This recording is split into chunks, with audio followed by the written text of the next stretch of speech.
Whoa, buddy. Put that thing back in its holster. We haven't gone anywhere. I don't understand. Check out the MichaelDukesShow.com for information on how to get access to the podcast. Welcome to the party, pal.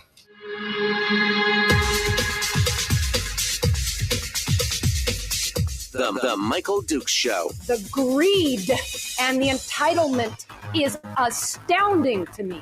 What more could you want from a low-budget radio program? This is a dumpster fire. That was just BS.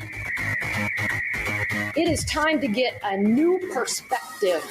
We know just what you need, and we've got just the cure. Open wide and prepare for a steaming hot cup of freedom. I just don't fathom it.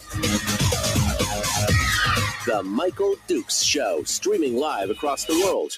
Live around the world on the internet at MichaelDukesShow.com and across the state of Alaska on this, your favorite radio station and or FM translator. Good morning, my friends. Hello, and welcome to it. This beautiful Monday morning. Kind of a crazy weekend for those of you who we're living under a rock. And like I said, I disconnect from the news on the weekend, but even I heard about the attempted assassination of Donald Trump in Pennsylvania. And so this is and not, again, normally we don't deal with a lot of national politics, but that one's going to stick out there for sure. No new details this morning. Other than the fact that the suspected shooter apparently used his father's gun, was on the rifle team or was kicked off the rifle team in high school, graduated a couple years ago because apparently he was a terrible shot, bullied for being a loner, no political footprint. The FBI apparently can't access his phone. I have a lot of questions. Just saying, I have a lot of questions about this. But it's interesting. Oh, and BlackRock says, what was that? This was one of the headlines from Drudge. He briefly appeared in an advertisement for BlackRock Inc., the company said on Sunday. He appeared in the background of an ad back in 2022.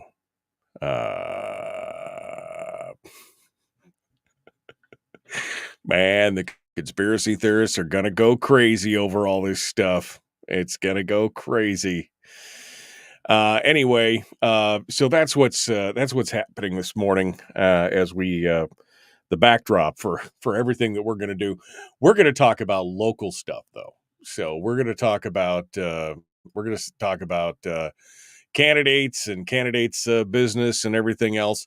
We're going to be joined here in just a moment. I saw that James Field was connected, and now he's not. So he's going to be joining us here in just a second to talk about his candidacy. He is from Glennallen, the Libertarian candidate for House District 36, which is the seat that was formerly held by Mike Cronk. And we'll talk about his candidacy and his platform and what he sees going on. That's going to be an interesting race because, again, there's a whole bunch of people in there. We've already talked to Rebecca Schwanke and Cole Snodgrass. We still need to speak to Dana Mock and Brandon Kowalski, as well as Pam Good. So that's those are the upcoming folks there that we're going to need to speak to as well. But that's a crowded race. That's one of the few races where the primary matters, right? For the rest of the people in the state, the primary is just kind of a straw poll. But for two races in the House and, of course, the U.S. Congress race, these are going to matter. I see that James is now back in the green room, so we're going to get started. In hour two, we're going to be joined by Mike Prax, talking about his candidacy for his re-election campaign as well. But let's jump into it here with James Fields this morning and get things rocking and rolling. Good morning, sir. How are you? Good. I was kind of scrambling getting my mic and camera going because I had to change a bunch of settings, but I think I got on in time. I think you got it. I think you're all squared away. I think we got it going on. Let's get started, shall we, here and start talking about it. James Fields, again from Glennallen, the Libertarian candidate for House District 36. James, tell us a little bit. Tell us a little bit about yourself and who you are, where you came from, and why you have decided to dive into the deep end of the pool here, the madness of state politics. Let's get some background. Yeah, so I moved up here in 2002 from Oregon with my wife and 3 kids, and after a little bit, got involved with the foster to adopt program and fostered kids and adopted 3 more, so a total of 6 kids at this point, ranging from 27 to 11.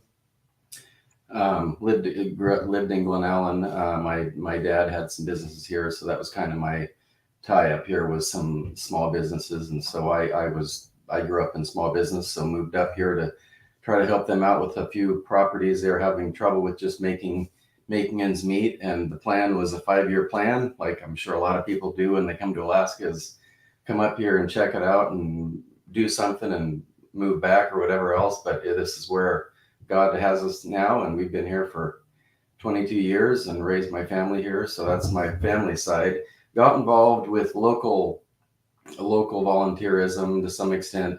Local school board, I was in the Copper River School District board for 12 years. Of those 12 years, I think I was chair for 8 of those years. During that time, also I assisted in the boys basketball program at Glennallen, so I did that for a couple of years, and then moved into the head coaching role there, and had great success. Had 2 state championships, 7 state berths to the championship tournament.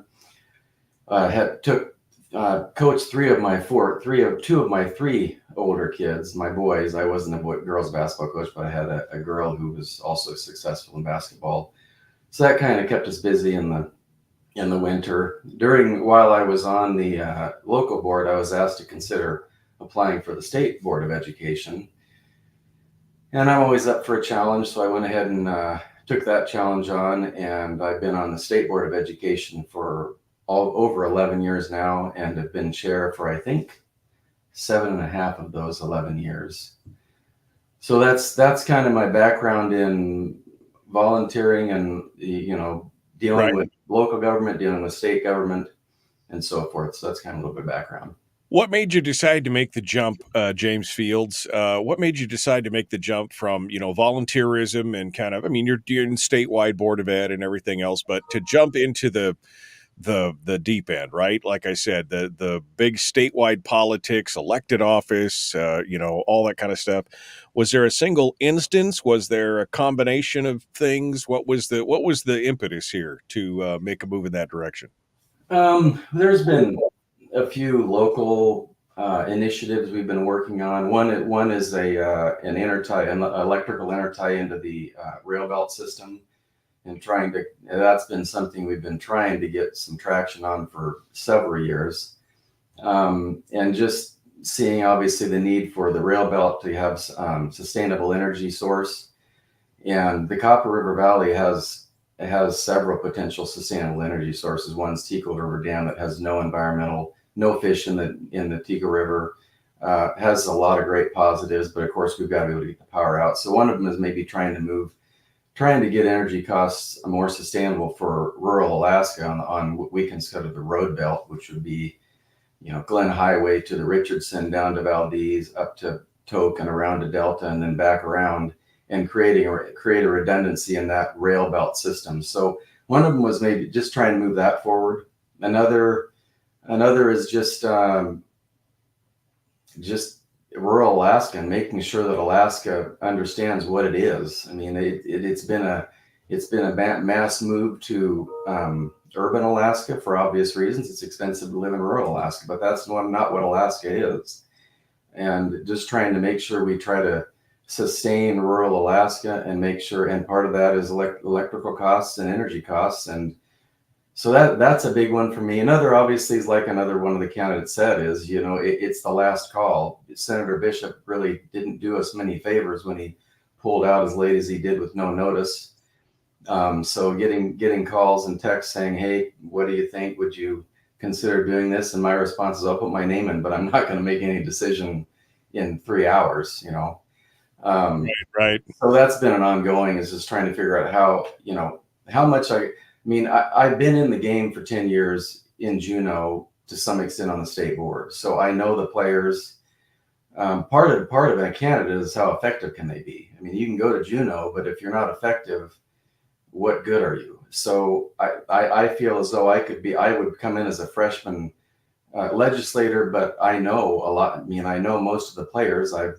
So for me, I think I could be effective right away. And if I'm not, I'd get out. I'm not gonna become a politician. That's not what I am. I'm a small business owner. Right. Well, and as a registered libertarian, that puts you in a kind of a strange position, because would you be caucusing with the Republicans, conservative Republicans? Would you be part of that? How does your libertarianism, affect your viewpoints on a lot of these things? Because look, I'm a libertarian. I understand. I'm the small L, not the big L, but I understand. And you may be at odds in certain things with certain members of the Republican majority. So what does that look like in your mind, in an ideal world, if you do get down to Juneau? What does that look like for you? Well, I would consider myself a small L too. I'm a conservative libertarian. I'm on the conservative side, less regulation, let the people figure it out, let the free economy figure it out. So I would tend to say I would side with the conservative Republican for sure. And really, I became a libertarian because the Republican Party isn't what it used to be. It's not conservative. Yeah, So no. I'm not going to say, and that's part of the problem, as you brought up. People vote, they'll look and see that R and just check a box. And hopefully, our district will look at the candidates and actually see what they're about more. And the people that know me know what I'm about. I'm not some liberal libertarian. I'm a conservative, and they know that about me. And I think my record on the state board has shown that. And so, yeah, I would most likely be on the Republican side of things, conservative side of things for sure. That's just where I lie politically and just in my principles and values. We're talking with James Fields, who's a candidate for House District 36. James, you have a unique perspective here about, being on the Board of Education and other things. The one thing that seemed to consume a lot of the oxygen in the room this year, almost all of the oxygen, was education funding. And so we're going to take that question here when we return. We're up against the break, so just think about that as we come back. We'll be asking questions about education funding and more from James Fields, candidate for House District 36 up in the interior. The Michael Duke Show continues. Common sense, liberty-based, free-thinking radio. Don't forget to check us out on Facebook, facebook.com/Michael Duke Show. If you'd like to be part of it, come on out and see us there. We'll be back with more in just a moment. Don't go anywhere.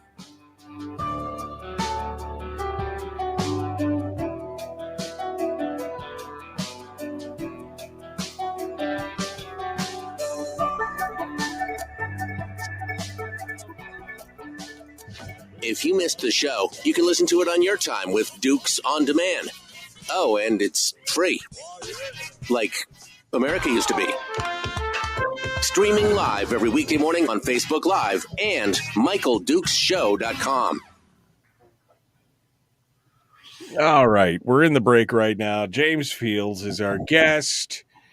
And Brian actually kind of says he kind of speaks my thoughts here on this, as we were talking about 36 being one of the only ones that really, where the primary actually really matters, is that he says, holy cow, 36 has some good candidates.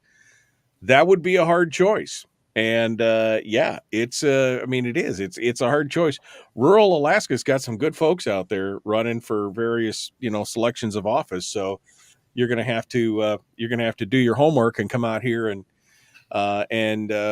make your choice based on what you find out there. Why couldn't we spread these guys out into other areas? That's my thing. We get all these good candidates and sprinkle them into some of these other areas. James, I like to change gears a little bit. What it is that you're just a business owner now? What do you do down there in Glennallen? What's it like? What's it like being down in Glennallen versus some of the more urban areas out there? I mean, I've driven through, but it's been quite a few years since I've even driven through Glennallen. Well, come visit us.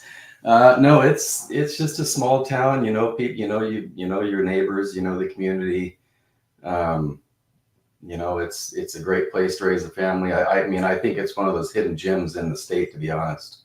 You're on, you're 3 hours from Anchorage, so you're 3 hours from International Airport. You're 2 hours from Prince William Sound. You've got hunting and fishing right around you, all around you.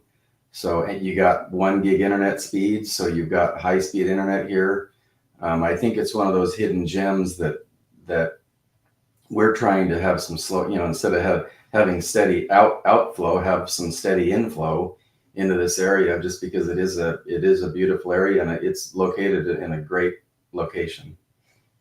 No, I mean, it is a beautiful area. And, like you said, it seems to check all the boxes for as far as, a couple hours from the airport, couple hours from pretty much everything else. And, you got high speed internet. So you're connected to the world. That seems like that checks all the boxes for the most part, and you can get to it from the road system, which is, right.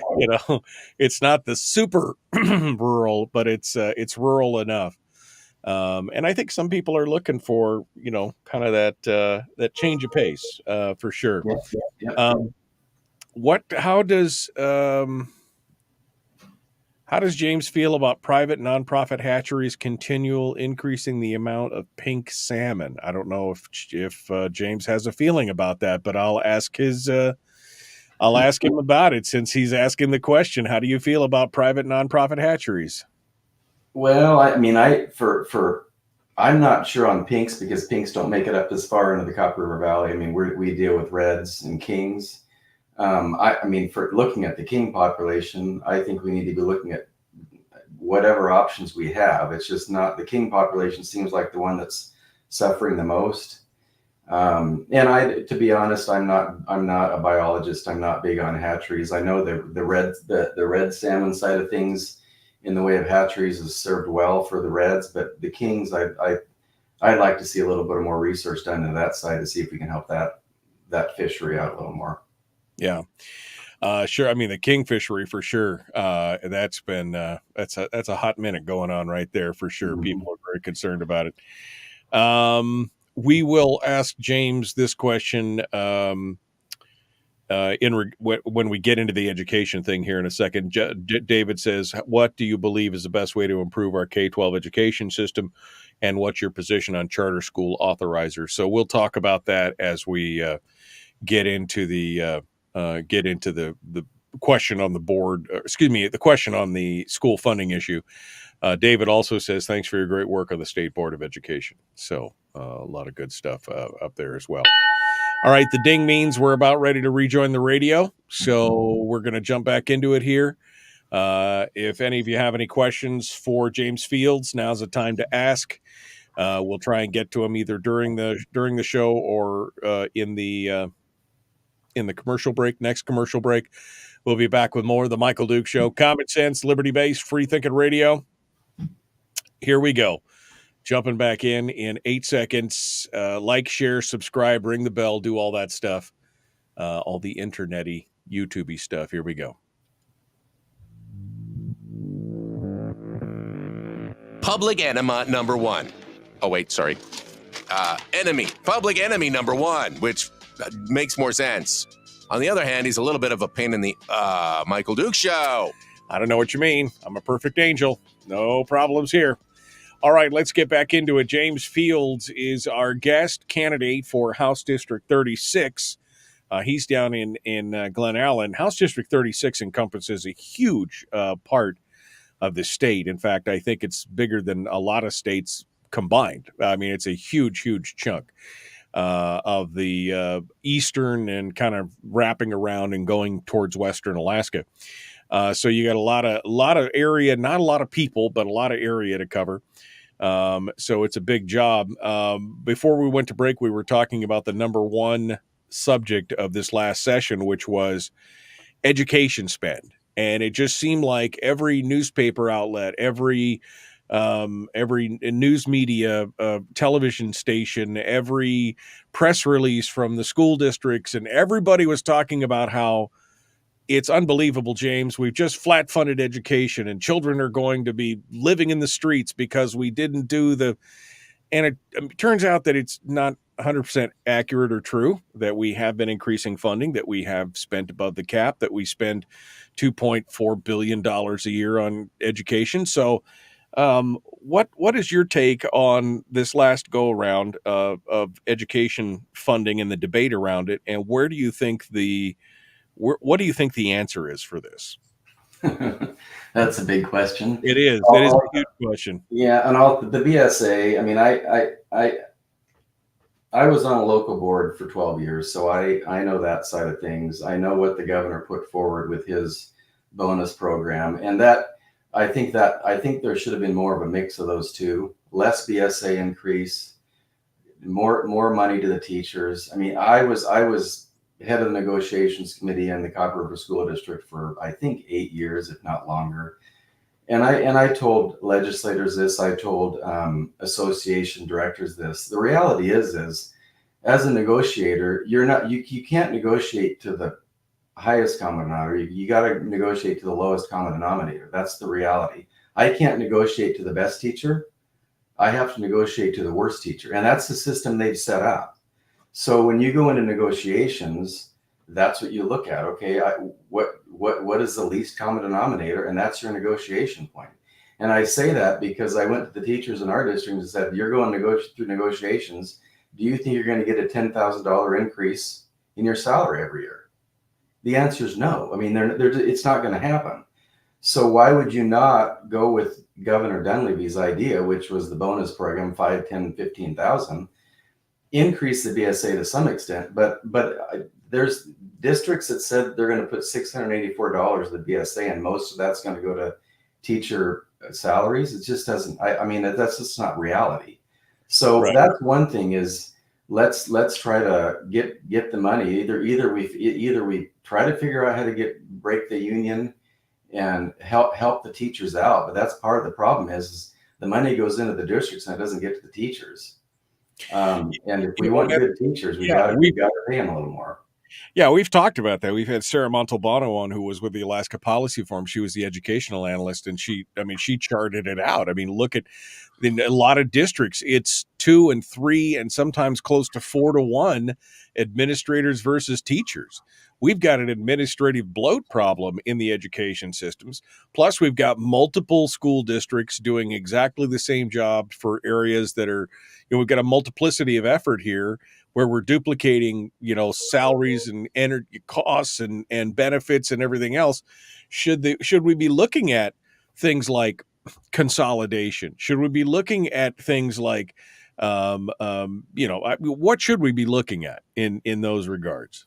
Well, you can look at consolidation, but I don't think the legislature has the appetite to do it.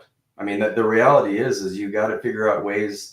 So if they don't have the appetite, then we need to figure out a way to incentivize consolidation. And I think you can have it both ways. You can have local, quote unquote, local control, and you can have consolidation. You can have both.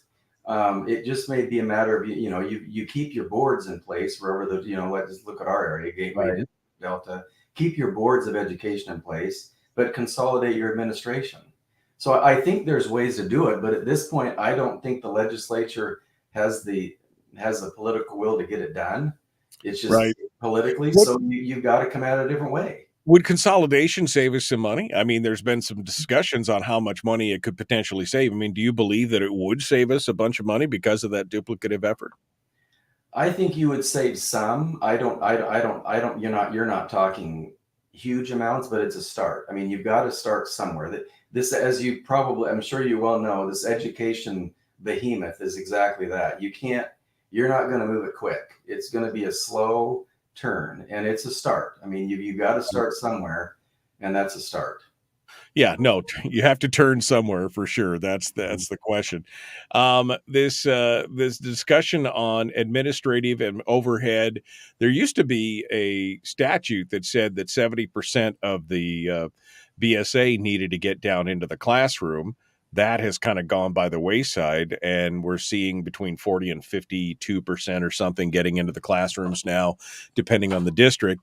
But they've also changed the definition of what qualifies as classroom expenditure. So your IT guy counts towards your classroom expenses and all the, so there's really some finagling going on with the numbers. And I think people really want to help with education, but they also want to know that they're going to get a good product, and the education systems doesn't seem to be delivering a great product, so to speak. And anytime that they're asked to be accountable for that, there's been a lot of resistance and pushback.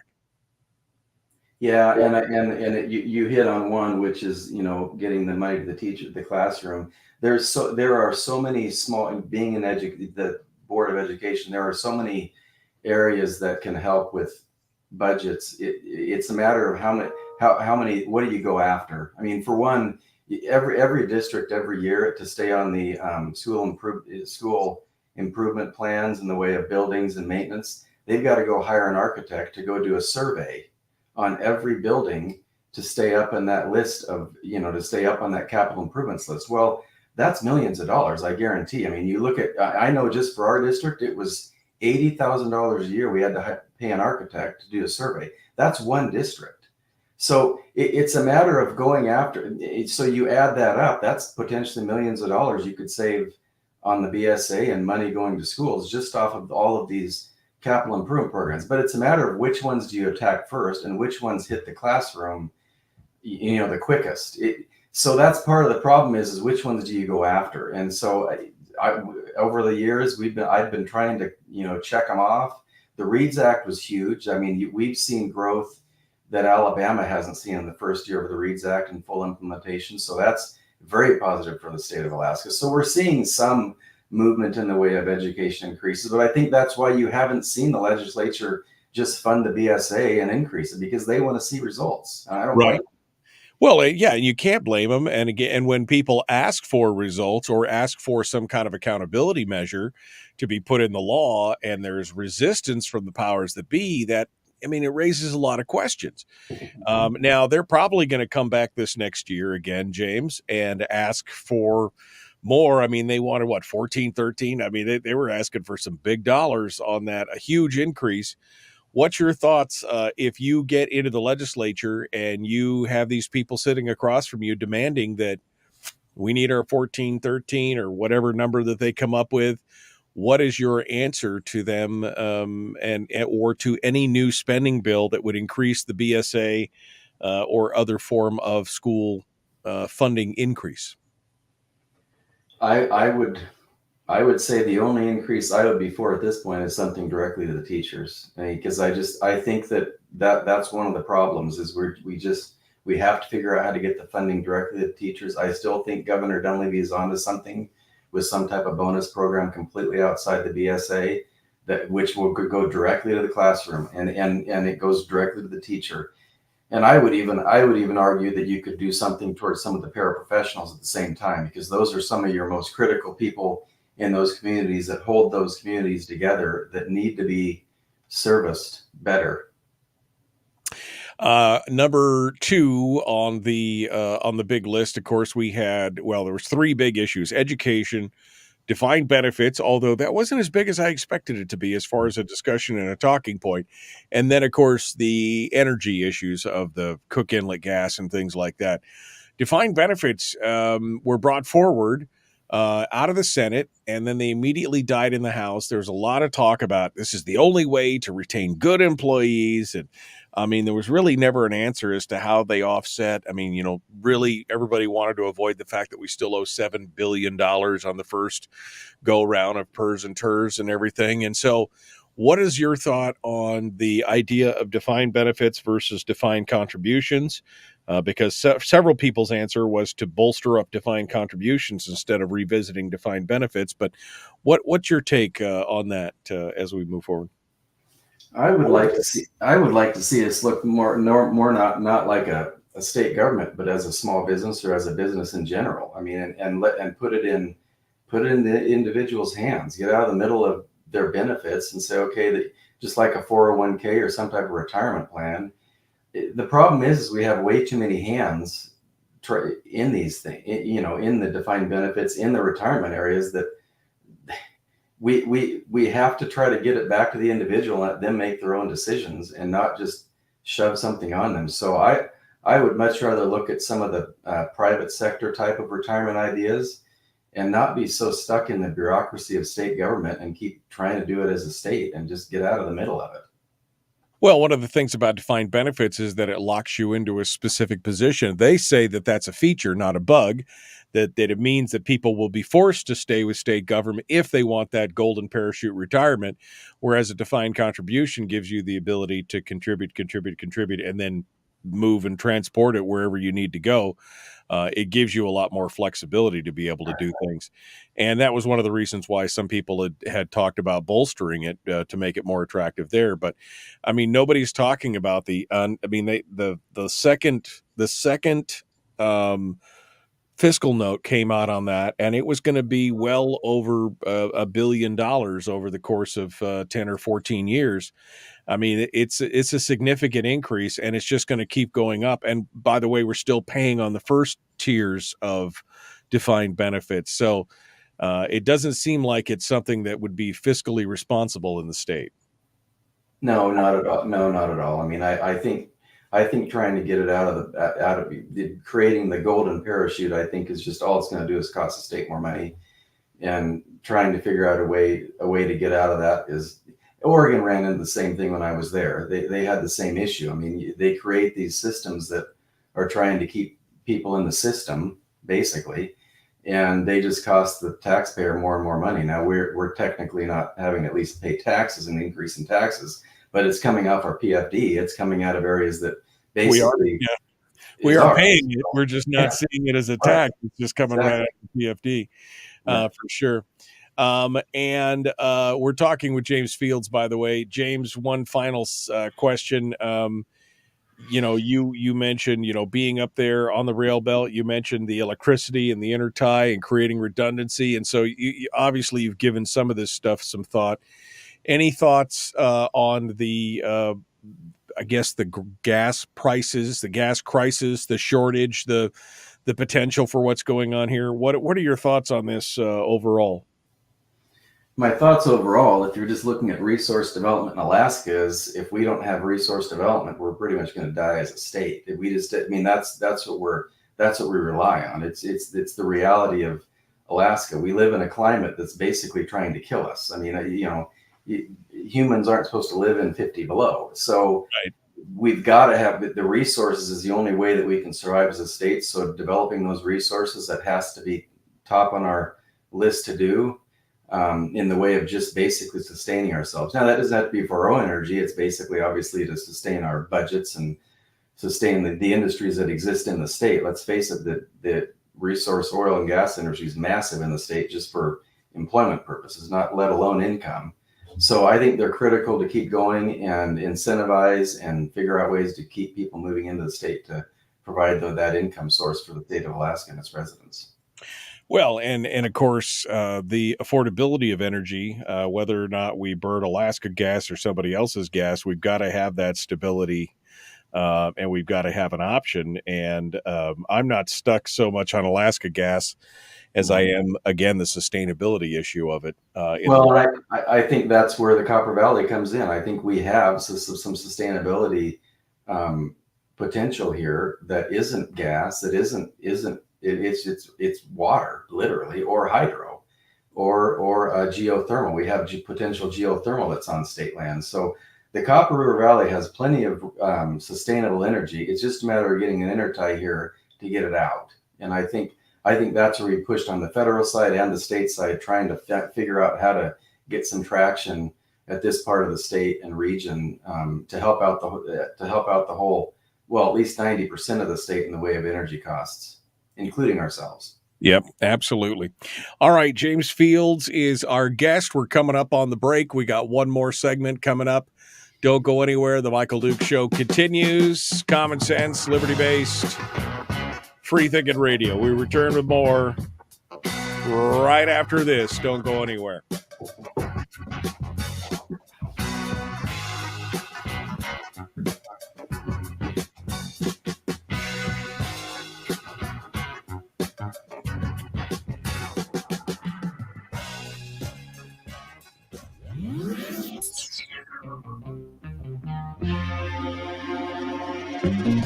Listened to by more staffers in Juneau than any other show, because their bosses told them to.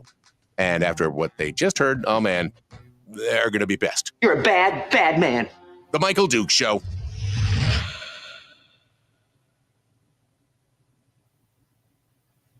Okay, we're in the break right now. James Fields is our guest.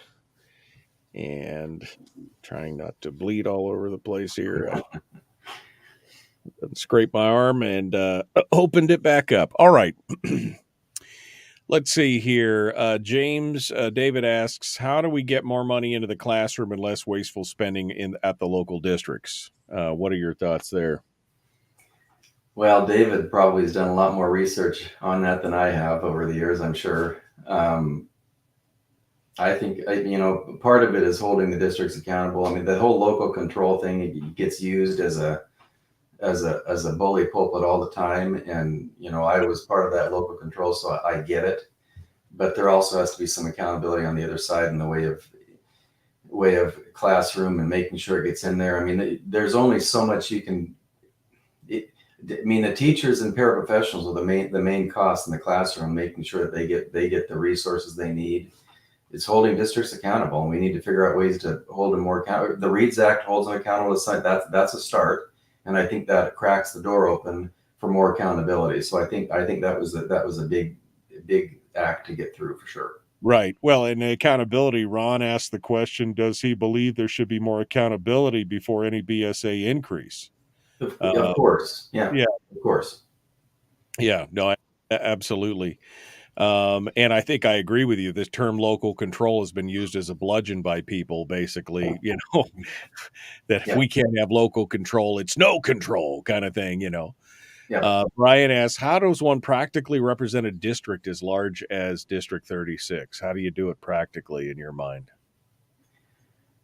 Well, I think you kind of got to know. I mean, you kind of do just because you live here. I mean, rural is rural. We have a lot of the same issues in the way of just, especially REAs, which you're running into a lot of REAs or close to it.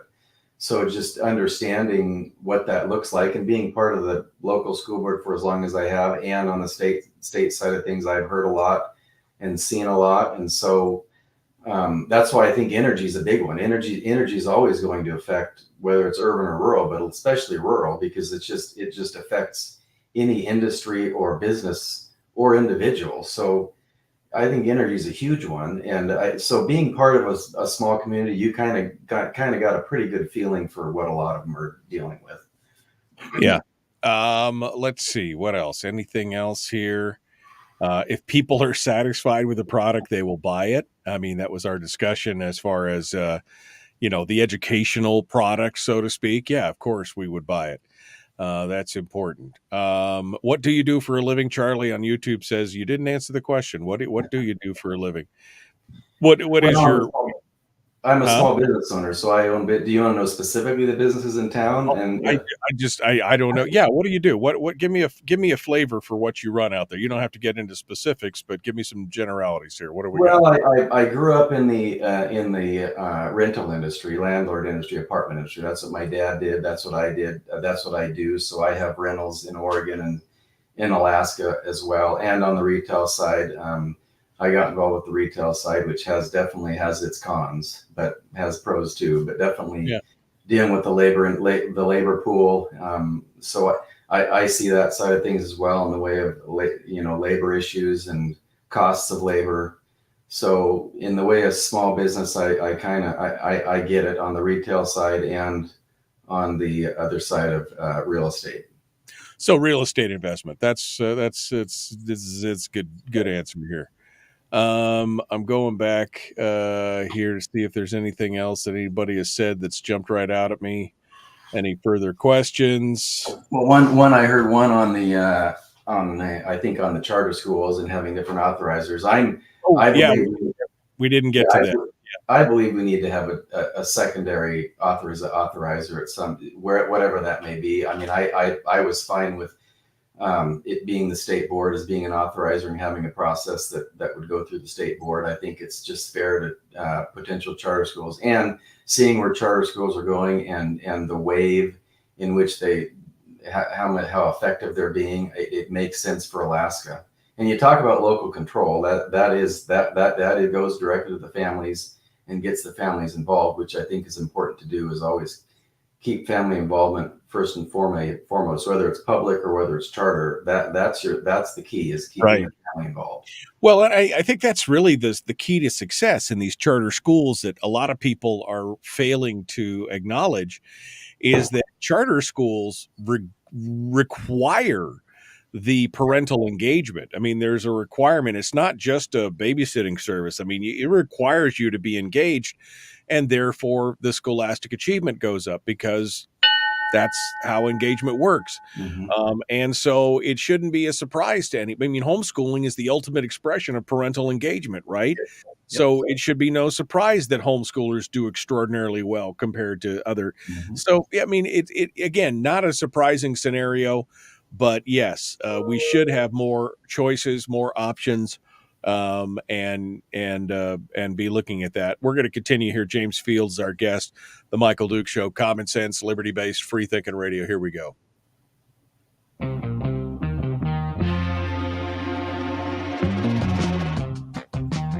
The Michael Duke Show, seriously humorous with a pinch of intellect. Sorry, that is humorous. Here's Michael Dukes. So James Fields is our guest, candidate for House District 36. One final segment with him here this morning before we pull the plug for hour one and move over to talk with Mike Prax from up here in the interior. James, we were just talking about local control. We were talking about education. In the previous segment, we were talking about a lot of different components that are coming forward here. If I waved my magic wand and made you king for the day, what do we need to do to bring the state back on track? I mean, we don't really have a fiscal plan. We don't really have a long-term vision of what we need as far as spend on all these different issues, whether it's education or benefits or anything else. What is the answer to this in your mind? Good question. The big question, of course, you're kind of given a big slate to work with. I mean, it is. It's the biggest question that we need to ask. We don't have a fiscal plan. What should the fiscal plan be? Should we match? Should we look at the fiscal policy working group? Is it like Gary Stevens said in the Senate, that's 75-25, that's our fiscal plan, we'll just keep taking the PFD until it's gone? I mean, what is the long-term fiscal plan? Or what should it be, I guess? Well, I think there needs to be, personally, I think you need to look at the bureaucracies, and I think Dunleavy said that's what he was going to do, and I don't know if he ever got there, in the way of looking at every department, seeing what can be cut, seeing what efficiencies can happen. I mean, that's really what he kind of said he was going to do. I don't know if he's ever gotten there statewide. I believe, and in the Department of Education over the last, I would say, 7 years, we've tried to do more outside contracting and try to reduce that bureaucracy. I think that's one of the things, is trying to get the bureaucracy reduced using contract services, so then when you're done with whatever that service is, you can move on and cut that contract and move on to whatever it is next. So I think part of it is looking at more local, getting away from bureaucracy and using contract services for some of those services. That could easily save money and probably get you better, most likely get you a better product. That's one side of things. The whole thing with the PFD at this point, we need to look at getting a certain split and being done with it and holding the legislature to it, because if not, it's just going to go away. So there has to be some resolution to that, and just stop kicking it down the road, because it's going to end up, all it's going to do is end up hurting Alaskan citizens. It's not going to help. So cutting bureaucracy and getting to a final decision on what that split's going to be, I think are two big ones. Well, I mean, it sounds great, but again, we saw what happened in this last legislative session where, Mike Shower, Kevin McCabe, and others, they brought forward and said, look, here is several hundred unfilled positions that have not been filled. They've been funded, but they haven't been filled for, some of them had been 18 months. Some of them had been as much as 4 years. One or two of them hadn't been filled since 2014, 10 years. And when they said, we just want to defund these positions because they're not being filled and they're not being useful, and you thought that they had, were clubbing baby seals in the middle of the street. It was, right. Oh, this doesn't exist. This is good. We can't do it. I mean, that's the problem. I think you're right. I think, the minimal, minimizing bureaucracy, cutting things down, that's the way to do it. But you got to get, 21 and 6, 21 and 11 and 1 all together to do it. And it seems like nobody has an interest in it.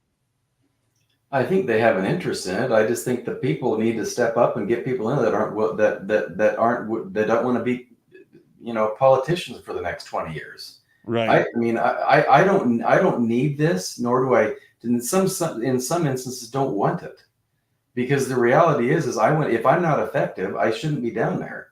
And I think that's the way people like Senator Shower feel, who at one point was my senator, he isn't anymore. But that's part of the problem is if you're not effective, if you're not getting things done, then find somebody that will and move people on. But that's part of that's the voter. The voter needs to say who can get something done, who isn't in it for them, and go down and work for the citizenry, not yourself. Yeah. Well, and that's the thing. I mean, if you've been in the legislature for more than 2 decades, you may be part of the problem. I think you probably are part of the overall problem that we're dealing with right now. Because again, you've proven that you have no long-term fiscal vision, because you would have set that up 20 years ago if that was the case. Well, it's as if they do enough. It's as if they do enough to say they did something. There aren't any big swings. It's all singles. It's all there are big swings to have, but it's as if they just do enough to stay in there, so they have something else to do the next 2 years and the next, and that's the problem is we just don't get big enough swings. Well, no, because their vision extends only as far as the next election cycle, the next legislative session. It goes on to the, maybe the next, the vision does not permeate beyond the next 4, maybe 6 years total, but that's about it. That's as far as they can see into the future. And as long as they did something to gain, to gain ground in that period of time, they're okay. But what happens in 20 years? I'll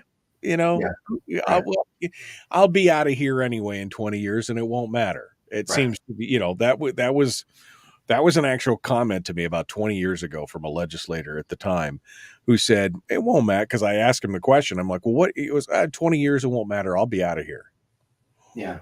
Okay. Yeah. And here we sit with a shortage on gas production for the rail belt, because they had no foresight. And that's what needs to happen, is a little bit of foresight, investing in that foresight for the future, not for the next 2 to 4 years or 6 years of electrical cycle. Yeah. No, I mean, we need to be thinking in 20-year cycles, right? I mean, what if we built something now and it takes 10 years to facilitate and build it out, then we'd have 10 years to start to see the return from it. So that's the 20-year cycle. I mean, why do we instead of, oh, well, we can't do that now because it'll take 10 or 15 years to build. We need to go look at something else. And then look at what happens to your legislative sessions. Every year it's the same issues, because they're not creating foresight to make those not the issues for the next 10 years. So you can't get to the small things like PCNs. That's because all the air is taken out of the room by education. The exact same topics every year. Yeah, the PFD is sucking all the oxygen out of the room. Education, defined benefits, they're all just, sucking it all up, and nobody can get down into the weeds. Yep.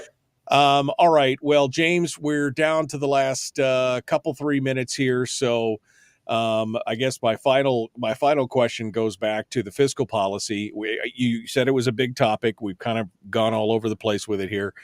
I know that Ben Carpenter was working very hard with the fiscal policy. He worked with the fiscal policy working group, and then on Ways and Means, he tried to bring those pieces forward.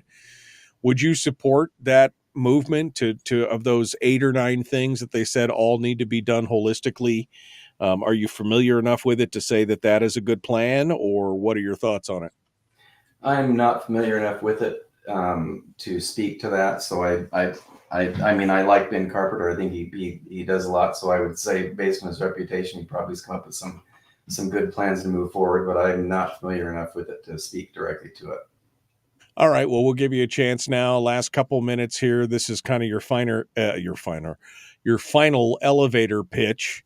And how do people find out about you? Where do they go? Facebook, YouTube, websites, everything else. And so give us your elevator pitch here. We'll let you go. Well, like I mentioned, I'm not really a campaigner. I'm just a guy that gets in the weeds and get things done. My website is fieldsforstatehouse.com. I'm pretty much doing this because I want to see a few things get through for rural Alaska. One of them is energy cost reduction and sustainable energy at a rate that's around 20 to 25 cents year round would be my goal. Education, moving education forward. I know some of the things that need to be done in the way of charter school, tribal compacting, I think is a big one that goes along with the whole charter school idea, and just bringing those decisions to the local people, the local families, the local parents, those that it really affects. And also the other side of education, I would say, is trying to get educators to the point where they don't need a bachelor's degree to become an educator, that there's programs that are outside of a bachelor's degree that allow those small communities, those rural communities that want to keep those people in the community that know those kids and want the best for those kids, that can become an educator and have that money and long-term income stay in those communities and support those communities. So those are my 2 biggest things: is energy costs, education system, making sure that money and those communities have those that live there, stay there, and educate the kids that they know and grew up with. James Fields, House District 36, fieldsforstatehouse.com. James, thank you so much for coming on board and joining us. We appreciate you being part of it here this morning. Hold the line for just a second. Okay. All right, folks, we're out of time. Hour 2 dead ahead. Mike Prax, our guest, The Michael Duke Show. All right, James, I'd like to give you one final bite at the apple in case there was something that I missed, some question or topic that I didn't dive into or veer into, just anything that was missed. I'd love to hear, anything you got to say. You get the final bite at the apple here, final couple minutes here for whatever you want to review or say. I would say for rural Alaska, the only thing that which I think SB 66 helps, that Dunleavy just passed, is just the safety and well-being of rural Alaska and these communities that really need to have those issues with drugs and alcohol abuse, and just the wellness of rural Alaska be something that we really look at and pay attention to, because we're really suffering out here in the way of those issues. And I know Anchorage and the bigger areas are too, but just to make sure that people are being tried, they're not just being arrested and released because we're not prosecuting those crimes, but those crimes are affecting lives and families, and just the support that we need for the safety and wellness of rural Alaska, and whether it's villages or whether it's the communities, we need to have that support. So that's a big one for me too. Okay. All right. Well, James, thank you so much for coming on board. It was educational to hear from you and figure out what you what your position is and where you go. Like I said, 36 got a lot of good candidates in it. You guys, you guys should come together and draw straws or something. I mean, to get it out there. So we appreciate you coming on board and being part of it today. Thank you for the time this morning. Thank you, Michael. All right. Thank you so much. James Fields, our guest here on the Michael Duke Show. I see Mike Prax is in the green room, but I don't see his camera here. So let's see if we can at least test the audio, I suppose, and see if the audio is up and working. Are you with us, Mike? I think I am. Yes. I think you are. You're loud and proud. Okay. Is your camera on this morning, or are you going incognito today? Well, this is technology here. It just occurred to me that I don't have a camera on this laptop. So. Oh, okay. Well, that's fine. I can make that work. I mean, I can make it work. We'll figure it out here. That means I will just make some changes like that, and you could still be heard right there. So sure. Let me pull I'll have to pull a picture out of the old hopper here. We'll get her done here in just a sec. So, all right, Mike. Well, I'll put you back into the green room, and we'll be back to you here in just a minute. Don't go anywhere. All right. That means I need to pull all this stuff down. Oh, so many questions. All right. And we'll do that. And I will change that.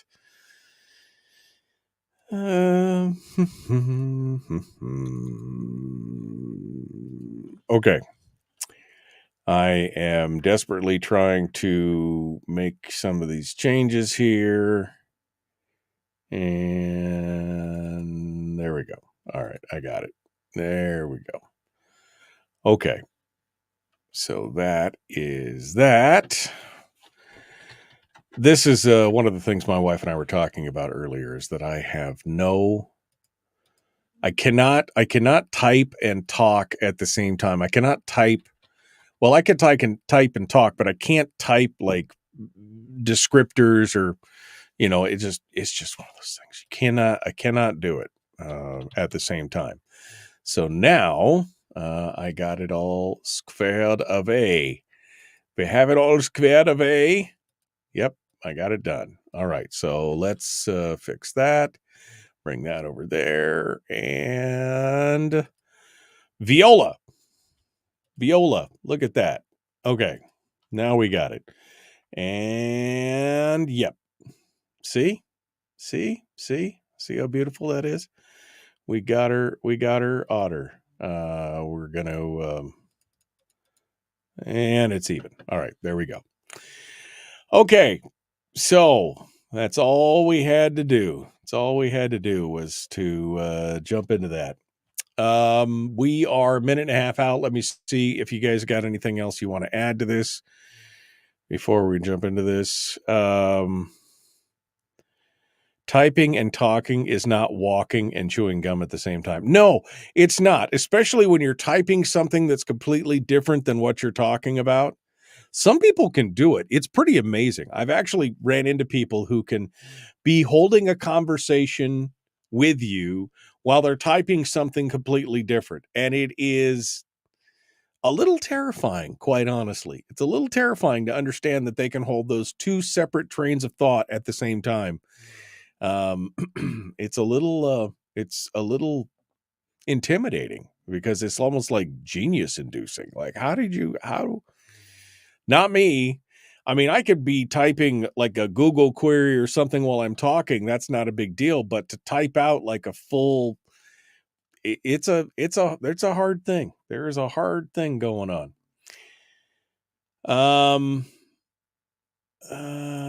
I'm just going through, see if there's anything else here that we missed. I mean, I don't disagree with what Kyle said earlier. Kyle said Dunleavy won't take on the unions because he wants to go to DC next. I would not disagree with that. I mean, I mean, that's kind of obvious. That's the direction that he's going. and he wants to move that along. Does not want to make any waves on that situation. 100%. I think you're 100% right on that. All right. Well, that's it for us for now. We got Mike Prax coming up. Hour 2 dead ahead, the Michael Duke Show. Common Sense Radio. Let's do this thing. Here we go.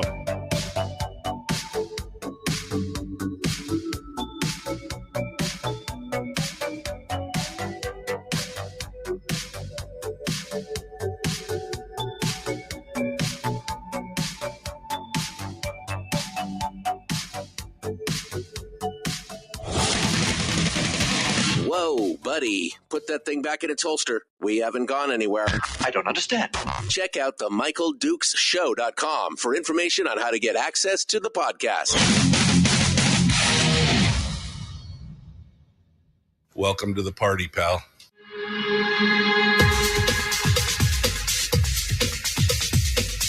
The Michael Dukes Show. The greed and the entitlement is astounding to me. What more could you want from a low-budget radio program? This is a dumpster fire. That's just BS. It is time to get a new perspective. We know just what you need, and we've got just the cure. Open wide and prepare for a steaming hot cup of freedom. I just don't fathom it. The Michael Dukes Show, streaming live across the world. Live around the world on the interwebs at michaeldukeshow.com and across the state of Alaska on this, your favorite radio station and or FM translator. Good morning and welcome back to our of the big radio broadcast. If you're just joining us, we just finished up in hour 1 with James Fields, candidate for House District 36. And now we're going to be diving into it here with Mike Prax, who is the incumbent for House District 33 up in the interior. I know for those of you who have been living under a rock over the weekend, I mean, I disconnect from the news completely on the weekend. I don't really read anything, and even I heard about the attempted shooting of Trump, and so we really don't have any more details on that other than some commentary on who the young man was. There's no motive yet. May have been suicide, may have been who knows. So we'll if anything breaks between now and the end of the show, I guess we'll let you know. But in the meanwhile, we're just going to focus and continue to focus on state issues, the one thing that we have control over. So we're gonna keep focusing on that. All right, so let's jump into it and take a look. It's been quite a while since we talked with Mike Prax, who is again the incumbent up there in the interior for House District 33. So let's bring him back on board, and we will we'll continue our discussion right now and see what he has to say. Good morning, Mike. How are you? Good morning. I am well. Thank you. Well, thanks for coming on and joining us. It's been an interesting political season, to say the least. You started off with an opponent. Your opponent is now withdrawn, so you're kind of running solo. So this is just kind of a recap, and maybe we can get a feel for where things are going from your perspective and what the things are that you would like to implement. But get started and see things. So it's been a while since you and I talked. Yep. Give us your perspective on this last session. I mean, good, bad, indifferent. You want to give it a grade? Tell me about what you went through here in this last session. Well, it was comparatively productive. It was good. That everything can be improved always. But I think we did really well. I think there's lots of diverse opinions out there, and Speaker Tilton did a great job of keeping everybody more or less heading in the right direction. And we got a few good bills passed, and so all in all, it was pretty good. You know, education was obviously the number one issue for a lot of people. And, the news media was involved. And, every time somebody would talk about education, it was about how, we were penalizing the children by not spending enough. And, we looked at a lot of different issues. We looked at a lot of different numbers. It was 640, it was 1430, it was more increases, it was, more money. As you looked at this fight and you saw this going on, give us your thoughts on the education spend, and how much is enough, I guess, is my question. Right. As as a taxpayer, or as an outsider looking in, how much is too much? Well, that's always a difficult question to answer. If you're working for somebody, you're never getting paid enough. And if you're hiring somebody, you're always paying them too much. That debate will never come to an end, I don't think. But there are challenges operating the schools as they're currently operated. Costs have gone up, heating has gone up, electricity continues to go up. People they're finding, like everything, they're finding it difficult to hire people. So I get that. On the other hand, it should always be the job of management, or the directors, in this case the legislature, to control the costs, make sure you're trying to get the service delivered as efficiently as you can.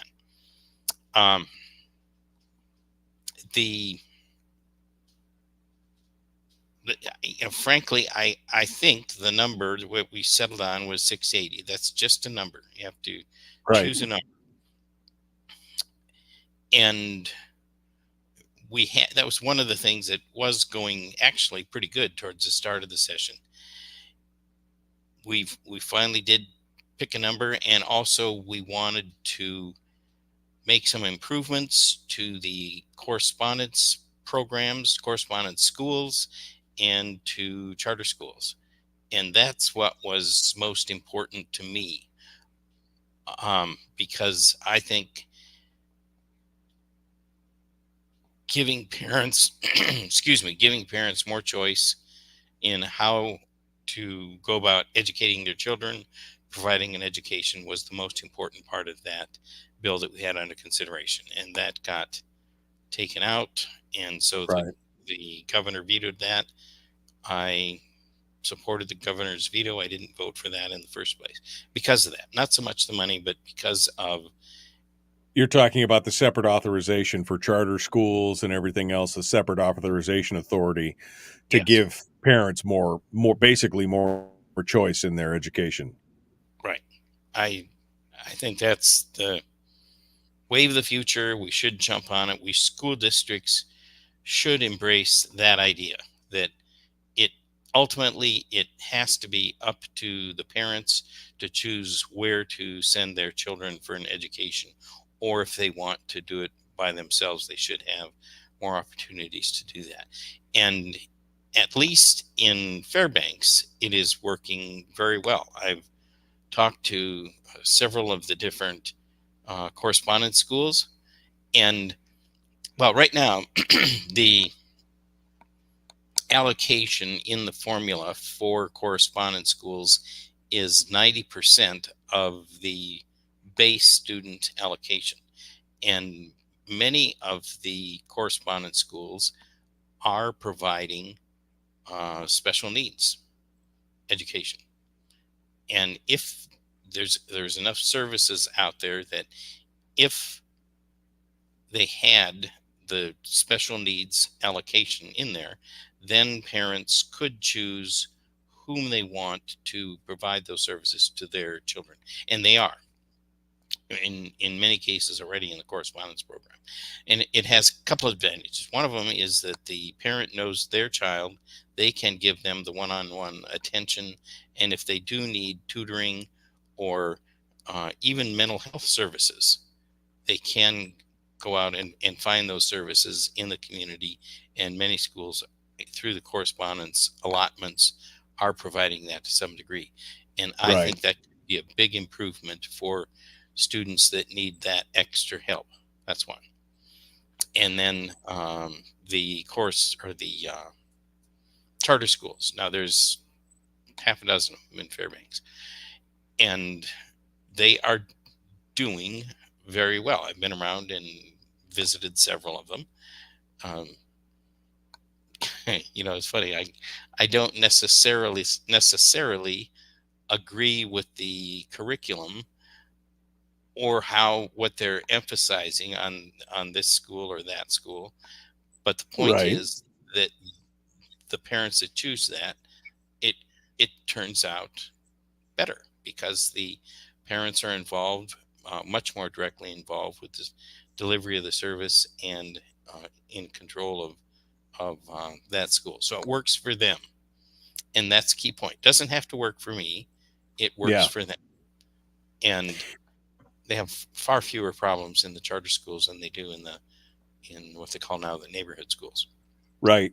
Well, that's kind of the beauty of the charter schools, is that you could have charter schools, a half a dozen charter schools. Each one could have a slightly different curriculum, slightly different focus.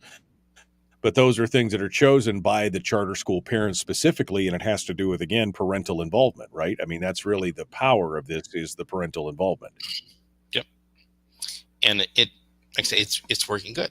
And parental involvement is key to making education work.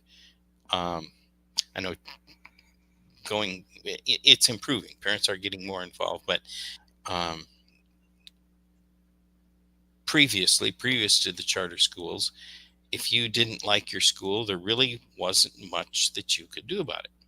Right. And now you can. If you have to get more involved, but you can do that. And we have those opportunities, and I think that's a good direction to go in. Mike Prax is our guest, candidate for House District 33. Mike, we know that education is going to come back this next year as, again, the fight's back on because they didn't get the 14, 16 or whatever it was number that they were pushing forward. And part of that is these folks are these different school districts, a lot of them are dealing with self-inflicted wounds, right? They used a lot of COVID funds, one-time funds. They used them for reoccurring costs. And, they created these artificial crises inside their own through mismanagement of funds. And now they're looking for the state to bail them out on a lot of this stuff.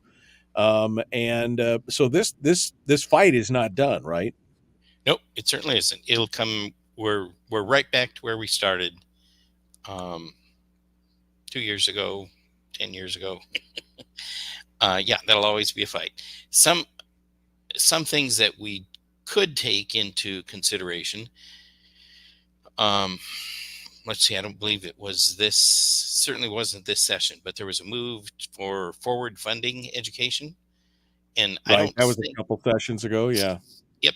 I don't think that we can do that under the Constitution. We cannot appropriate money that has not come in yet and make the decision for the next legislature.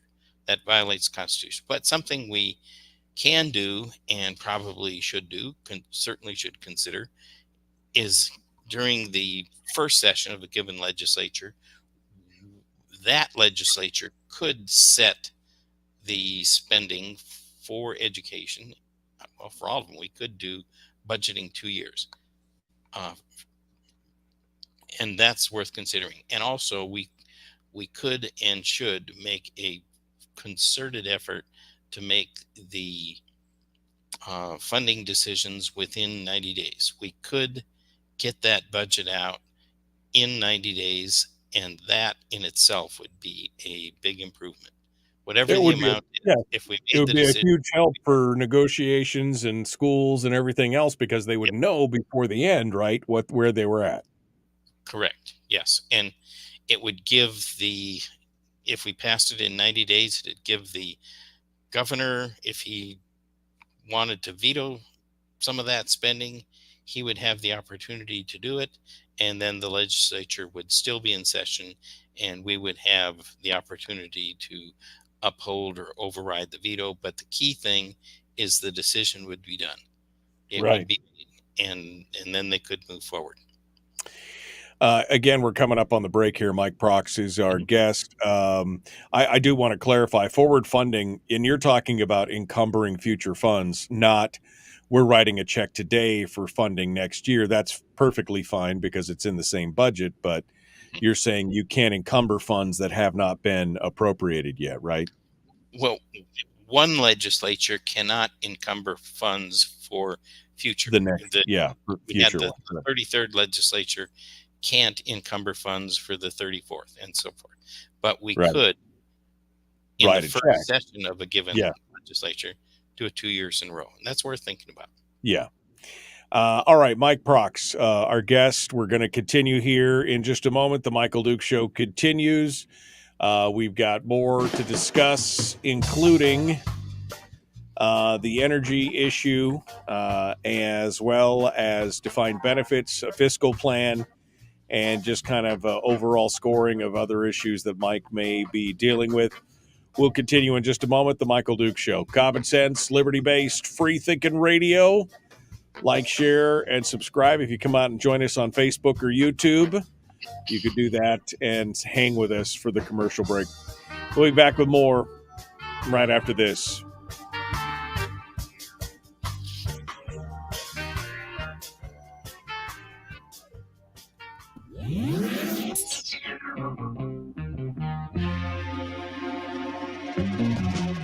Running on 100% pure beard power. Oh, also some coffee. We dip our beard in coffee. Ha, nice beard. The Michael Duke Show.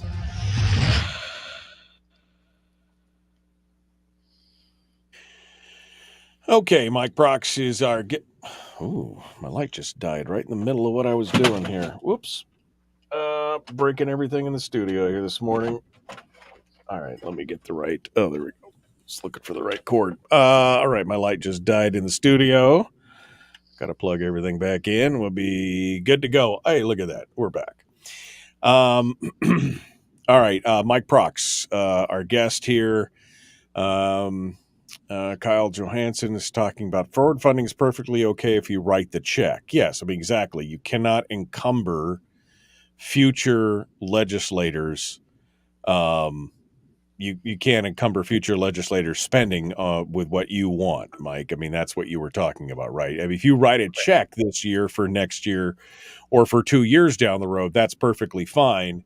It's the fact that you can't encumber funds that have yet to be received kind of thing, right? Correct. Yep. Yeah. I'm just going back here and looking at the statistics. We were talking previously with James Fields about the outcome of education. And it seems like one of the problems we're having is we're spending a significant amount of money. And as David Boyle points out, that 90% of the BSA that you were talking about earlier is before the BSA gets run through the funding formula. So they still get a lot less than any brick and mortar school does, but they continue to do better. And I think part of the problem is people are a little frustrated that we've spent ever increasing amounts of money on education. And yet scholastically, our aptitudes are still, 48, 49, maybe I think 46. We came up a little bit in one subject, but we're down in the bottom of the bucket. We still only 3 out of 4 kids still graduate. I mean, that number has remained almost unchanged since Sarah Palin's days. It's only come up a couple percentage points. And so, I mean, they feel like they're delivering a substandard product and they still want more. What are your thoughts on the accountability for the actual achievement? Right. We definitely need to focus on that. We did actually 2 years ago, we passed the Alaska Reads Act, Read by 9, whatever people want to call it, and put some deliberate focus on improving the outcomes for reading. And that has happened. I forget the exact number but we have improved those scores. We've improved the performance, and we've gotten a lot of positive feedback from parents and teachers. And So that's been good. And we need to do the same thing, focus on that for mathematics and science and the hard curriculum, I guess they call it, reading, writing, and arithmetic and science.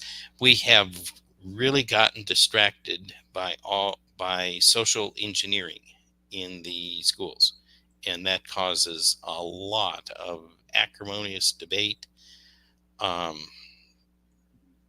Really what the core of it is that we proclaim in the state constitution that you're not supposed to promote religion in the public schools.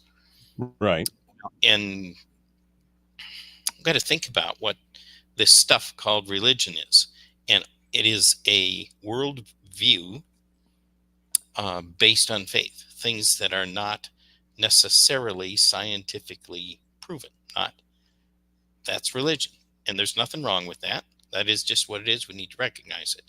And what we're doing in the public schools, there's too much promotion of a worldview. Which direction should we be taking in society? And that isn't the job of schools. That's religion. Right. We either need to recognize we're going to do it all. We're going to do, when I was in school, we had a class at Lathrop, comparative world religions. That's a good idea. Yeah. The schools were neutral. Yeah, I took that same class. I understand completely. It was definitely an interesting discussion. Science is a religion. Atheism is a religion. I mean, let's get down to it. We know all that. Yes. Here we go. We're going to jump back into it. Yep. The Michael Duke Show. Not your daddy. Wait, sorry. Not your daddy? Ooh, not your daddy's talk radio. Whew. I was scared for a second. Thought we were going down. Here's Michael Dukes and the show. Okay. Continuing now with Mike Prax, candidate, House District 33, running for re-election, current holder of that seat. We've been talking about the legislature. We were just talking about metrics of accountability, of, where they were at, what was going on. And Mike, I'm sure you watched this, especially during the debate on education, where some of the legislators put forward the thing that said, okay, we'll vote for this increase in the BSA, but we've got to have some accountability factors built in to say that, what kind of, what can we do to say, if we give this money, then you're going to guarantee an increase of X, or we're going to see a difference in the plan or whatever. People were aghast that how dare you would hold us accountable for this kind of stuff. It just seemed like it was a little shocking to them that how dare you ask us to actually produce something and stand by our product, so to speak. Yep. There was a lot of resistance to that because there isn't agreement on the standard. So that's, again, why we should focus on correspondence programs, supporting correspondence schools, and supporting charter schools, because then parents have a choice and you can see what's working for kids. We currently, the thing that everybody focuses on are the academic standards, and that's good. You have to have that. Those are comparing how we are doing as a system to nationally established standards. But many others, a friend of mine that's on the school board argues, well, that's not all there is to school. And to a degree, he's correct. But we do need to discuss what those performance goals should be and try to achieve them. We should, in Alaska, there's two choices that in school. You're preparing people either to enter employment of some sort upon graduation, or you're going to go to college, one of the two. And we should be working with labor unions, industry, if your child wants to go down that route, structure those programs to what the employers are looking for.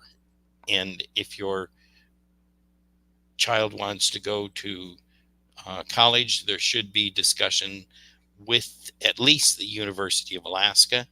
What are they looking for performance, for achievement standards, really, to get into the university programs? Right now, the University of Alaska system accepts everybody, but they're spending a lot of time and public money on remedial programs. Right. Not a 100 level course. And we should be measuring how many people that are going into the university system are capable of the 100 level courses, the university level courses, and not going through remedial courses. Right. Well, I talked about this 15 years ago. I had a gentleman come on the program. He remained anonymous because he was afraid of retaliation, but he was very concerned because he was essentially helping to teach high school students who had just graduated from high school. He was assigned to teach them remedial math to be able to get into a 100 level college math class. These were recent high school graduates. And he said that it was like 60% of the applicants that came into the university were having to do that. That's troubling, to say the least. Right. And that is a little more difficult to measure, but it can be done. And we could set a performance goal and expect the school districts to meet that goal or do something to improve that. And just by focusing on a goal, you're more likely to reach it. But if you don't have a focus, you're not going to make it. Yep. Yeah, we got to have some kind of accountability in those things. And as you said, and we talked about in the last in the last hour with the previous with James Fields, part of the problem here is that we've got no accountability at almost any level of government. When we talk about a long-term fiscal plan, it appears from my perspective, Mike, there appears to be reticence on the part of most legislators to really do anything. Even cutting PCNs that have been unfilled for months, if not years, are looked at askance and said, "Oh, we couldn't do that. That would be wrong." What's your thoughts on that? What do we do? Well, there is a statute, the Executive Budget Act, that it puts the burden where it belongs, on the legislators. We should be talking about goals and objectives with every department, and talking about that instead of how many paper clips you're buying or the travel things. And I think the way to do that is legislators in the committees, in this case, Education Committee, go over the goals that are published by the administration. The Office of Management and Budget sets those goals, but we should talk about those. And are they measurable? Are they objective? And do we have something to talk about, something concrete to talk about? And we should be able to reach an agreement with the administration in the budget process for specific goals. And that those, of course, are debatable too. We've got 40 different ideas in the legislature. That's the process, is you talk to each other and agree to reach some sort of goal, and it's going to cost us this amount of money to do it. Then you come back the next year, you either met it or you didn't. And if you did meet the goal, well, happy day. Why did that work out? Let's continue to do that. Now, can we set a higher goal and increase the performance? That's the way every successful business runs, and any successful organization works that way. You always try and improve. You talk about it. You don't fight about it. Come to an agreement and come back the next year. How'd we do? It's it's a simple idea. The exact numbers, well, that's the debate. That's what we're hired Right. to debate. But you're right. We don't do that. Yeah, no, we don't. We don't seem to have a fiscal plan. Now, you've been in the legislature long enough. You're familiar with the fiscal policy working group's plan, with the actions of Representative Ben Carpenter as the Ways and Means guy. He's been trying to get something in there, which, I mean, perfect or not, at least it's a plan. Nobody else seems to have a long-term fiscal plan. Yes. And that's part of the problem. So, I mean, is that a good plan in your opinion? Do we need to be moving forward with that? If that's not the solution, what is your solution as far as long-term fiscal stability? Right. Well, that it's the process. You can't just say no. Okay, I don't like that. Well, I'm going to offer a different goal. I'm going to offer a different solution. And then you can say, well, I think that's too high. I don't think we can reach that. Well, why don't you think we can reach that? And eventually you come to some place where you can agree. And that's a process we need to follow. And not just, it is irresponsible for the legislature to not take responsibility for our job, for engaging in those conversations and spending the time to really get into the details of it and work it out. It's a lot of work. We have to take responsibility for that, and we're not doing it. Well, that's a legislature problem.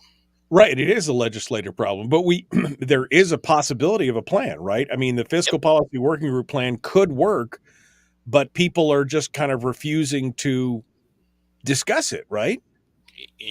Yes, it was really odd. I participated. I was an alternate in that fiscal policy working group, and we spent a lot of time. It was great conversation.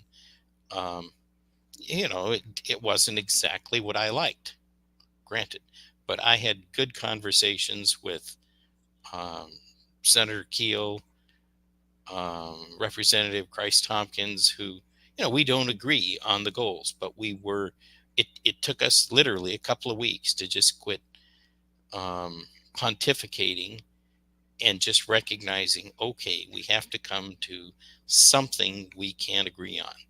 And it took a lot of work and a lot of time to do that. And we did, and I endorsed it. And when we got back down to the legislature that January, it had absolutely zero traction. That was thanks for your service. Pardon me while I put this back up on the bookshelf up here somewhere. Yes, bury it up there. I mean, it's just astonishing. You've got a report from some of the most separate groups of people, the most dichotomously opposed groups of people up there, and who've all unanimously come together and said, this is our agreement. Yep. And then the legislature says, oh, that was nice. Thanks. And then moves on. It's it's astonishing. It's a bad process. Yep. So one of the successes this year, it wasn't perfect, but at least the House did put forth a budget and sent the operating budget over to the Senate in time for some discussion. That was an improvement, but we're far from where we need to be on that goal.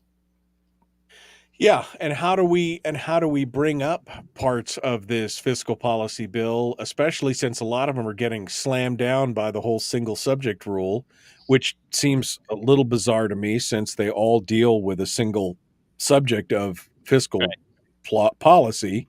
Who's submarining the whole thing here? Who keeps saying, well, it's a single the subject is a long-term fiscal plan. That's the subject. How can you do one of these turducken bills at the end of the year if it's all under a single subject rule? It just seems like it's being selectively applied at that point. Right. Well, I was critical of the way the Senate worked. That a big difference is the Senate insists on a binding caucus. And I would argue that they take that too far, and it's just left up to a couple of members of the Finance Committee to just They just do it. Senator Stedman has been there a long time. He has an idea where he wants to go. He has the experience of working with other people. I don't like that to the extent that the Senate went, but at some point that's what you got to have. In the House, Right. There was a lot of objection to the binding caucus, and we really haven't thought that through.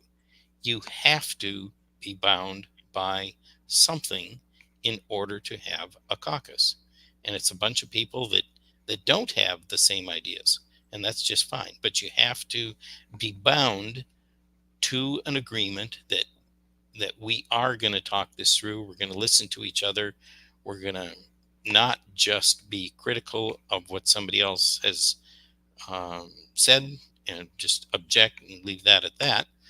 We're going to say, well, gee, I don't like that. And I don't like that because, and then, oh, okay, you don't like that. Well, how about this?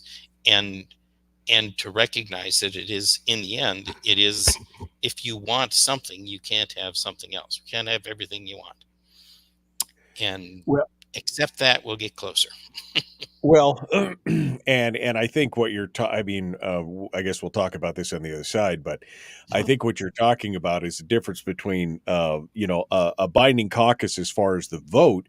I mean, being bound to have discussions and do things and move in the same direction, I have no problem with that. But being bound to carry out your vote ahead of time is part of the problem. I think that, and like you said, the Senate is obviously the prime example of how this has been taken too far.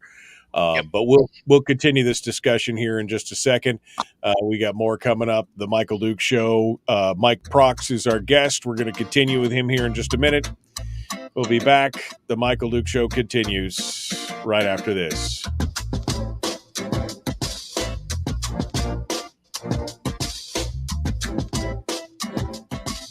We're broadcasting live through a series of tubes, allowing all of these entities to provide streaming stuff going on the internet. Well, it's kind of hard to explain. Sorry.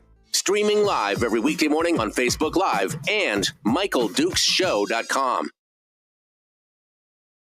Okay. All right. Let's continue ahead here. Mike Prax is our guest. Let's see here. I'm just going back here to see if there's any questions. You're the chair of Health and Social Services, or Health and Social Services, or what? Yeah, that's your current seat. Kyle Johansson says, I'm curious with your experience if the representative is seeking a leadership position or a chair of committees next year. You are currently, again, the chair of HHS. So, I mean, that's the one thing. Would you like to see any changes in that regard, Mike? Is there any other areas that you'd like to seek out to be, part of, to bring your expertise or your passion to?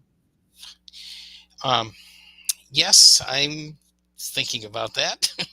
We'll have to see how the elections turn out and who's back and who isn't, and that's there are the that's need to be filled. Yeah, that's going to be a whole different thing, right? You have to wait for everybody to get in position to be able to make your play at that point. Yes. I'm sorry, I'm just going here through here.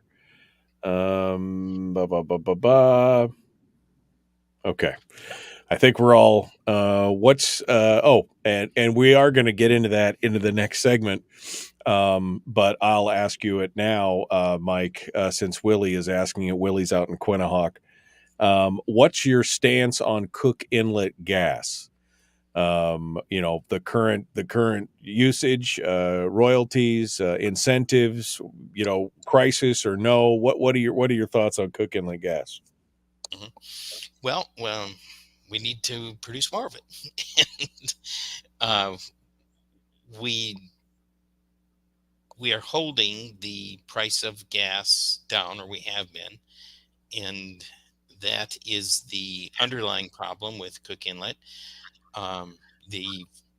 The companies that are out there, they're out there to make a profit. They can invest in Cook Inlet, or they can invest somewhere else. And they have been choosing to invest somewhere else, or to not invest in Cook Inlet. And there's two choices. We either have to allow the price to go wherever it needs to be in order to get enough production, or we have to drop the state share, the royalty share. I don't like either option, but that's the way the market works. If we want to get more production out of Cook Inlet, and in the short run, we need to do that. We need to get more production out of Cook Inlet. And then the other thing we need to do is, I think, focus on the gas line. I was at the board of directors meeting, the last one they had for the Gas Line Development Corporation.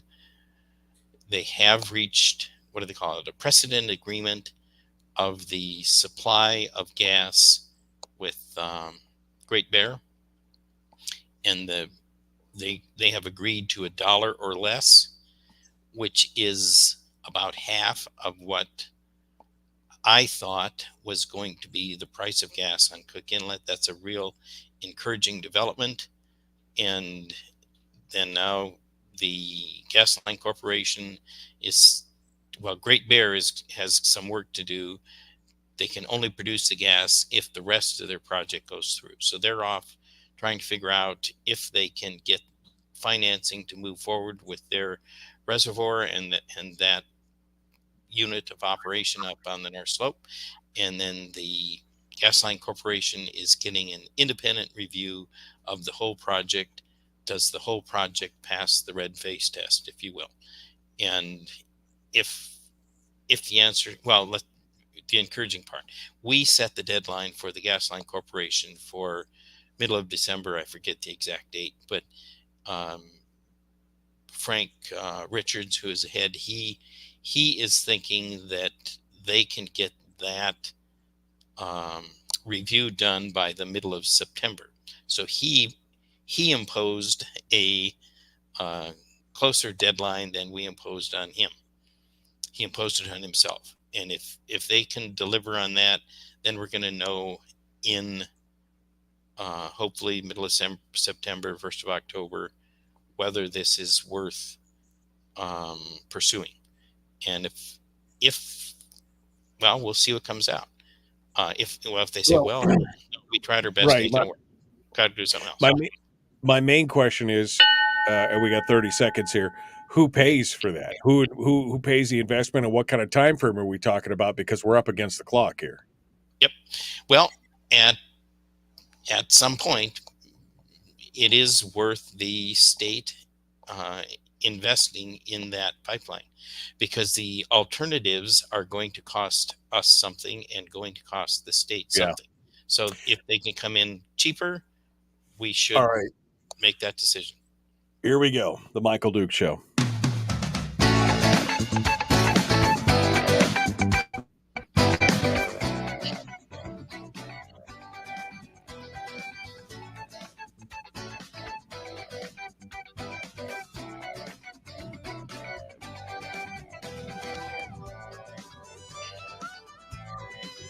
Okay, continuing now, Mike Prax is our guest, candidate for re-election, House District 33. We were just talking during the break about the Cook Inlet gas. That's going to be a big issue, but I know also that Mike has had some thoughts on the other one, which is the defined benefits issue, which I think is going to come back harder and faster this year. It kind of got slowed down. I thought it was going to be a bigger issue this year, but it came out of the Senate and then it just kind of died a slow death in the House.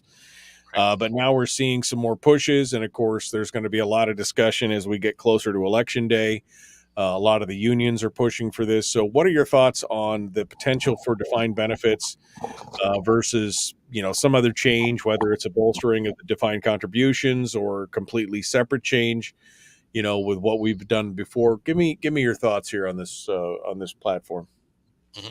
Well, it's arithmetic to me. If they can come up with a plan that is acceptable to the legislature, and that has to be a pretty conservative approach to defined benefits. If they can agree to that, well, okay, then we can move forward. Right now, what is being proposed has too much risk of failure, in my opinion. And so I'm not happy with the numbers that they have come up with, and we'll have to talk about that. And we have to talk about maybe it's increasing the contribution, just increasing pay. But it really has to be a pretty conservative defined benefits plan. Otherwise, we're right back into the boat. That part of the reason we can't afford to do that now is we're still paying about 12.5% extra to fund the unfunded liability of the existing defined benefit plan. Right. Which is still over about $7 billion in unfunded liability. Correct. Yes.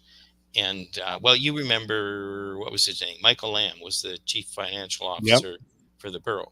Mm-hmm. And he put a lot of work into what were the mistakes made. And I read that report. And we need to learn from that and don't repeat the mistake. Because once you're in, the state is committed by the Constitution. The retirement takes precedence over education and roads and everything else by the Constitution. So that's got to really think long and hard about that. Yeah. Well, I mean, that's the beauty of a defined contribution plan. Even if you do plan to increase it, which has been one of the recommendations, even the recent foundation said that could be something you could do to help you bring you in line with other states. Right. But that's a one-time expenditure, or an expenditure that can be reversed in the future if it needs to be. Once you're on the defined benefits bandwagon, you're on it for life, baby. And there is no predicting the costs of those kind of things because it's a defined benefit. You get the benefit regardless of what the costs were. That's how we got so sideways, is because one of the benefits was the healthcare, and nobody could have foreseen that the healthcare benefits were going to quadruple or quintuple in price over, a period of time. And that's where a lot of that came from. So, I mean, it's a huge problem for people to be forced with. And like you said, the first call is on the Constitution ahead of anything else. We shouldn't be prioritizing things in that way, in my opinion. No, you can't. You're setting yourself up to fail. And that happened with the defined benefit plan that was in existence.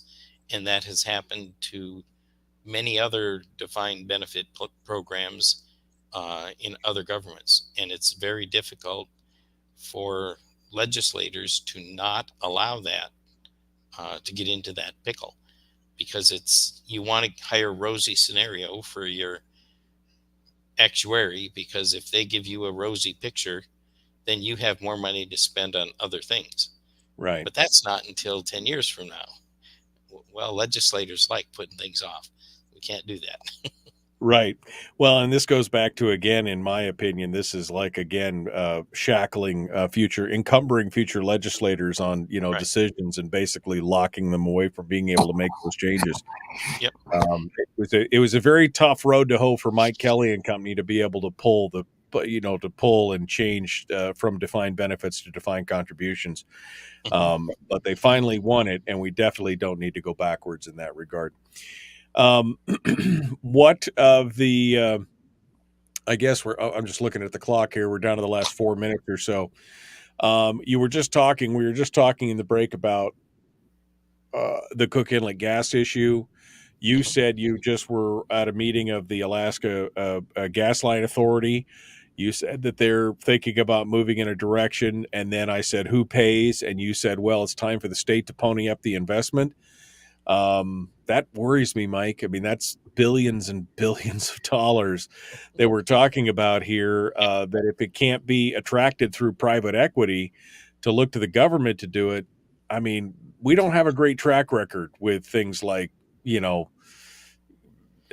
hatcheries and barley farms and other things that, are only are only equitable and profitable when the government gets involved, so to speak, and they always fail in the long run.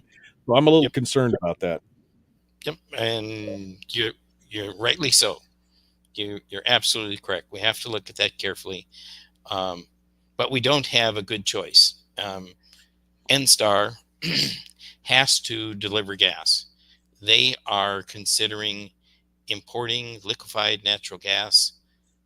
That is going to cost something, and we just have to do our best effort to see if that in-state gas line is less expensive than importing LNG, and can it be delivered by the same deadline? And if it is less expensive, because collectively we are paying for it one way or the other, and it's an investment decision. We will see. I won't commit to a yes vote on that yet, but I'm definitely interested in talking about it and comparing that to the other alternative, which is importing LNG. Well, and I know the utilities had talked about, they had a second report that was supposed to be coming out talking about this, and nobody seems to have you seen the second report, or are you still waiting on that? I have not seen it. We're still waiting on that. Yep. And of course, because of the Jones Act situation, we're having a hard time trying to figure out how to even import the gas, unless it's from foreign sources. But I mean, if that's if that's what has to happen, I mean, I just don't know what to do. I mean, I moved down from Fairbanks here 10 years ago, and the first thing that I realized was that I just gave myself a pay raise because my heating costs went down by a factor of about 8 or 9, almost 10. And I'm like, I couldn't afford to, who can? What's that impact going to be? It's going to be horrific. So we got to figure something out. Anyway, I'm sorry we ran long here, Mike. We got just under 2 minutes. I want to give you the chance to give me your elevator pitch. How do folks find out about you? Where do we go? Well, let's see. The best way is to send me an email. rep.mike.prax@akleg.gov. The other option, my cell phone number is 907-378-5667. And if you send me a text and let me know who you are, then I can get back with you and we can work it out. The kind of the motto: if you like what I'm doing, tell somebody else. If you don't like what I'm doing, give me a call. If you don't like what I'm doing, don't call anybody else. Call me. All right. Well, Mike. Yep. Exactly. All right. Well, Mike Prax, thank you so much, my friend. It's always good to talk with you. Thank you for being part of it. Look forward to seeing you again soon. All right. Very good. Thanks a lot. All right. Yep. Hold the line for a second. Folks, we're out of time. Tomorrow's another day. Brad Keithley, Chris Story. And then Wednesday, I got more. We'll tell you about it tomorrow. Have a great day. We'll see you then. All right, Mike. Just a final bite at the apple. Like I said, if there's anything I missed or things that I should have touched on but I didn't, this is your chance to jump in and shout about that. Right. Well, it's really important for people everybody to understand that, in the words of the great English philosopher, you can't always get what you want, but if you try, sometimes you might get what you need. And no matter what we want, we have to give up something else in order to get it. There's always too much demand on the government to provide things, and we can only do so much, and we have to make a commitment. If we want this, we're going to give up that. And I think, we didn't talk about the dividend, but I think we should put out as much as we can in the permanent fund earnings to dividends. Let people make the choice. But in order to do that, we either we have to have some way to raise money, or we have to be willing as individuals to take more responsibility for that service. That's kind of the elevator speech. Well, that's the thing. Yeah, we can't be all things to all people, right? I mean, that's the problem, is that government is trying to be all things to all people at all times. And it's not sustainable. That's not a sustainable point of view. Right. Yep. And we just need to be honest with ourselves about that, and not make a demand without realizing that somebody's going to pay. Well, that should be the question with any piece of legislation. That should be the first question, is who pays? Is it the taxpayer? Is it the government? Is the private sector or the public sector? Are they still connected? Are they working together, or is it just an afterthought? I mean, that's, all those questions should be asked, but you're 100% correct on that. Yep. All right. Well, Mike, thank you so much for coming on board. Appreciate it. We'll try and get you again here sometime during the next session. Thank you for coming on board. All right. That sounds good. We'll talk to you later. Thanks, Mike. Appreciate it. Mike Prax, our guest here on the program, talking about what's coming up. What's it going to look like? What's going to be the deal? The dealio. All right. Well, that brings us to the end. We're right there. It's the end of the show, and we're ready for another beautiful, beautiful day out there. Thank you guys for coming on board. Appreciate you being part of it.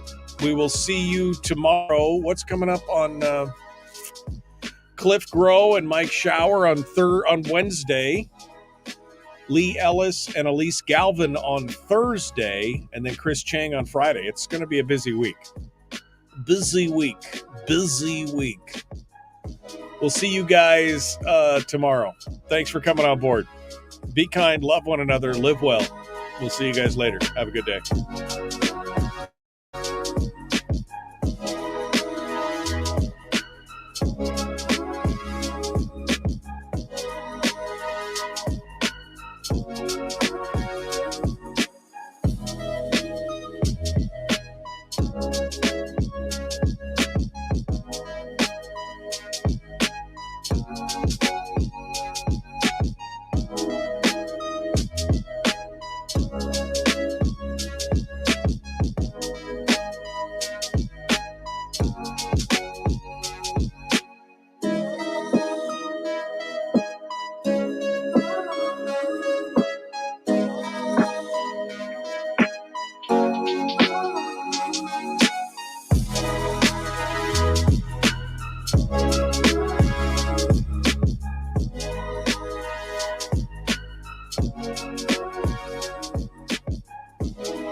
We've shed our terrestrial radio skin, and now we are slimy lizard internet people.